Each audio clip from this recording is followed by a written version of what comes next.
Hey folks, Sprocket here. Well, another day, well, another week's gone by. Didn't do much on the car, but the you ever worked on a car that you actually were driving and you had to get it done, but you didn't really have time to do it, we'll say quote unquote right, so you just made it work so that way you could use the car? Well, that was kind of the mentality I was stuck in last week with that control arm, where it went in super tight, which isn't right, and so that's kind of bugged me all week. So first thing we're going to do this weekend is we are going to remove it, and we're going to figure out why it went in so tight. Because in the past, when I've done that, it's come back to bite me. So I don't want that to happen this time, so I'm going to do something about it. All right, so if you recall, sorry about the sun, I'm trying to let some warmth in here because it's a little chilly.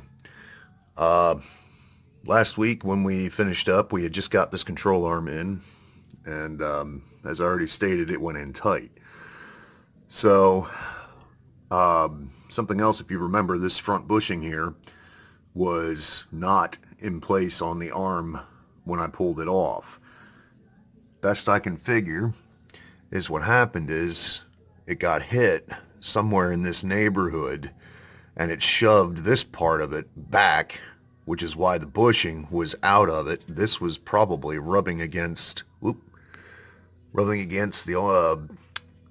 bracket here, because the bushing itself was this way in the arm and it was rubbing somewhere in the neighborhood about a quarter inch further back than it was supposed to be.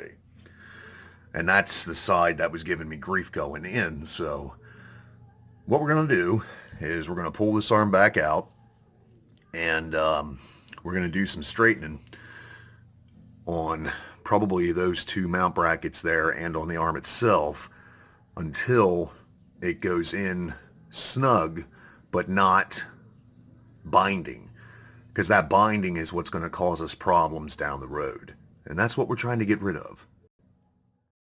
Alright, so now that we have the control arm out, what we want to do is examine the points of mounting.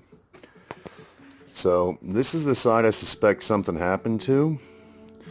Now it's hard to see through here, but this side, big fat finger, it looks like it has a cup shape to it. So we're going to try and square that out.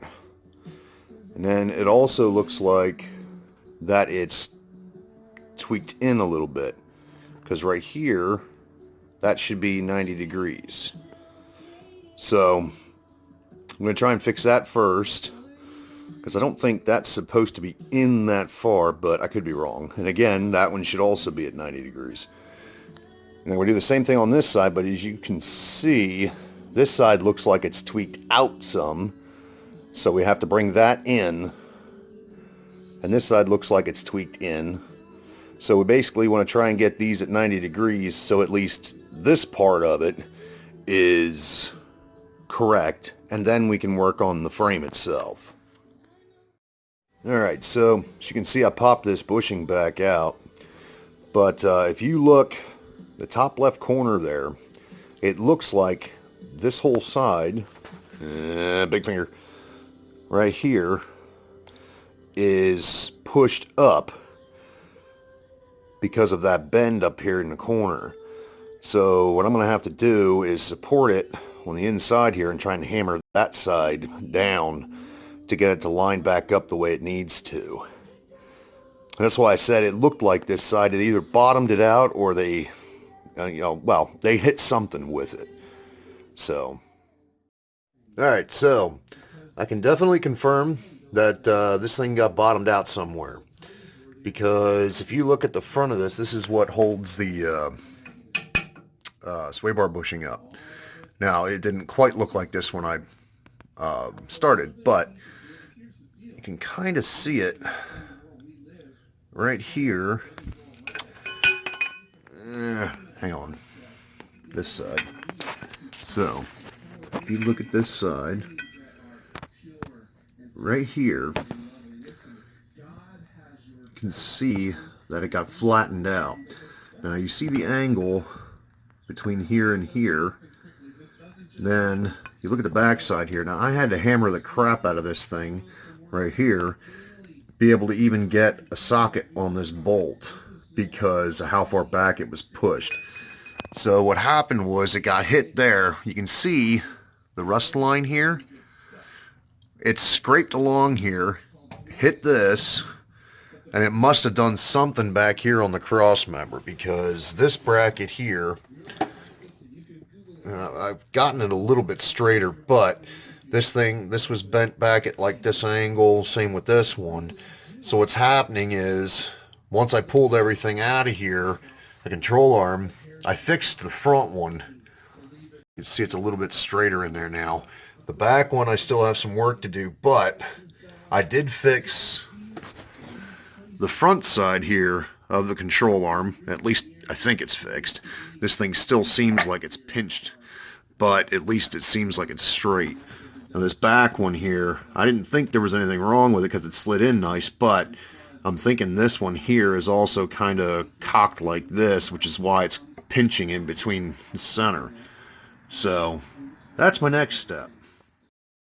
Alright, so even though you can't see it, because for some reason the light on my phone decided not to come on, I've got this finally where I can just so slide it in there.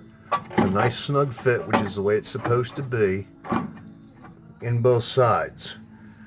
So for the most part, I got rid of that binding condition. Most of it was in the control arm because, like I said, it got hit. So hopefully that'll fix that whole situation. Okay, so got the bolts up there snug but not tightened down again. Now, before I could not let this go and it would go down, it would stay. So as you can see, now it actually moves freely like it's supposed to.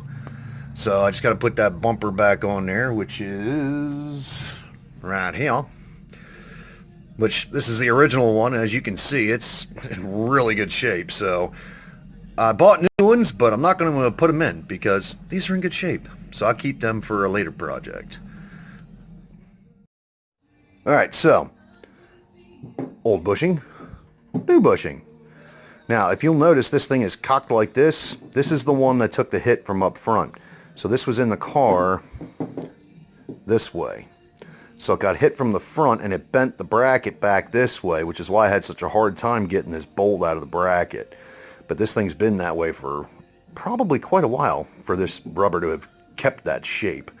So here's the new one. That's our next step. We're going to be putting the new ones in. Probably not going to tighten them down all the way because I still have to get the other end link in, but until I get the other coil spring isolators, I can't put the rest of the side together. Alright, so I like to do with some of this hardware, especially these pieces that go straight into the frame, there's no actual threaded receptacle, it's literally the frame is threaded, is I like to take my tap and die and clean up the threads a little bit. The one on the left I haven't done yet. The one on the right is already done. Now I'll tell you what, you think it's tricky just regular doing this, but do one of these ones that's a self-tapping. It's tricky to get those threads to line up inside that die. But something I found interesting here on the driver's side is somebody replaced one of these with one of these. I hate when people do this because this just tears up whatever's left of the threads in there. So I'm going to see, because I think this is just a slightly, I don't know, about the same diameter, but I'm going to see if I can save the threads.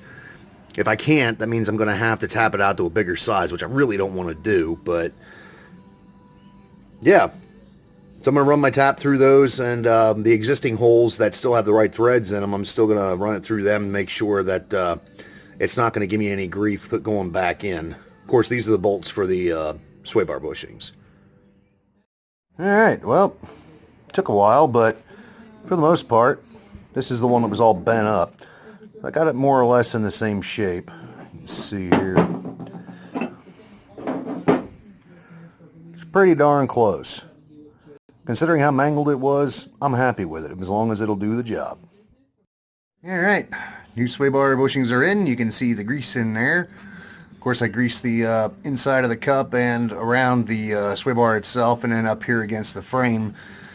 Again, it's wear preventative, keep it from squeaking, and also a rust preventative in this case too. Also anti-seize both the bolts. Both sides are done, so sway bar bushings are installed. Forgot to tell you, part of what I used to reshape that there sway bar bracket, the bushing bracket, is this here 1.1/8" socket. That actually worked out pretty well. That worked out for good for the inside diameter of it, and then this piece right here was almost perfect for the outside, well, not diameter, the curve that I needed. So that's what I ended up using to reshape that thing. Alright, well, this thing will focus better. Got this all cleaned up best I'm gonna do it. Just trying to get the most of the junk off of it. So we fixed the control arm today. Got the sway bar bushings on. Got that cleaned up. May not seem like much, but it's a lot, time-wise. So that's pretty much it for tonight. Have a good one.